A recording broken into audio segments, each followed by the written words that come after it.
నేను విన్నాను స్వప్న గారు వాళ్ళు చెప్పగా దట్ మన అశ్విని దత్ గారి శ్రీమతి గారు వాళ్ళందరూ కంగారు పడుతున్నారంట. అంటే ఇంత సినిమా తీసేశారు, అసలు ఈ సినిమా హిట్ అవుతుందో లేదో, ఆడుతుందో లేదో అని అనుకుంటున్నటువంటి ఆ టైంలో 3 ఏళ్ల కుర్రాడొచ్చి మానవ నాకు కూల్ డ్రింక్ ఇవ్వా అని అడిగారట.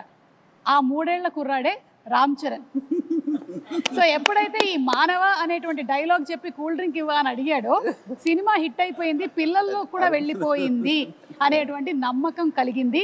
మరి ఆ కుర్రాడే ఇప్పుడు మనల్ని నెక్స్ట్ క్వశ్చన్ అడగబోతున్నాడు. So let's have Ram Charan's video please.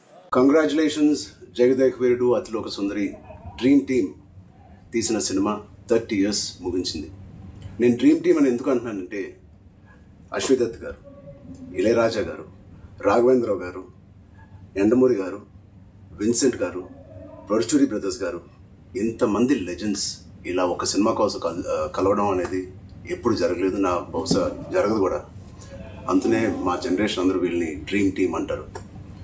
నాకు చిన్నప్పుడు మెమరీస్, బహుశా నాకు హనుమాన్ మీద భక్తి ఎప్పుడు మొదలైందో తెలియదు, కానీ ఖచ్చితంగా నేను చెప్పగలుగుతాను జై చిరంజీవ జగదేక వీర సాంగ్ నుంచి మొదలైంది ఏమో.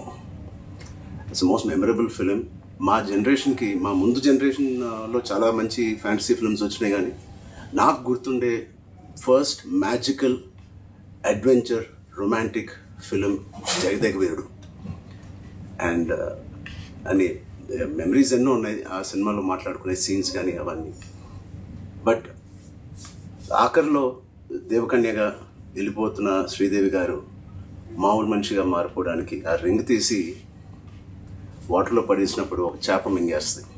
మాకు తెలుసుకోవాలని ఉంది ఆ రింగ్ ఏమైంది, ఆ చేప ఏమైంది. 30 సంవత్సరాలు అయింది, మా ఎవరికి తెలియదు. ఇప్పుడు ఆ రింగ్ ఎక్కడ ఉంది, ఆ చేప ఎక్కడ ఉంది, దీనికి జవాబు ఒక్కలే ఇవ్వగలుగుతారు, మిస్టర్ నాగశ్విన్ గారు. నాగశ్విన్ మా జనరేషన్కి త్వరలో ఒక మంచి జవాబు ఇవ్వాలని డిమాండ్ చేస్తున్నాం, అడగట్లేదు. Thank you so much. అంటే లైక్ ఫాదర్ లైక్ సన్. ఇది తెలియకుండా నేను అన్నమాట ఇది ఎగ్జాక్ట్లీ అబ్సల్యూట్ నో క్లూ. ఇందాక అనుకుంటా నెక్స్ట్ జనరేషన్ సినిమా చేసి ఎవరెవరు ఏంటి అన్నప్పుడు సార్ ఆన్సర్ చాలా సింక్ లో ఉంది. Nagashwin be ready.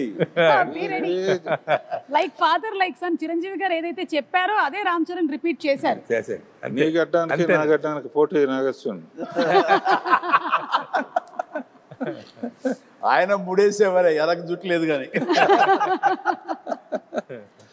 ఓకే, ఏదైనా మే 9 మళ్ళీ ఫ్రెష్గా ఇంతకుముందు తీసాను అనుకోకుండా వెళ్ళి చూడబోతున్నాను.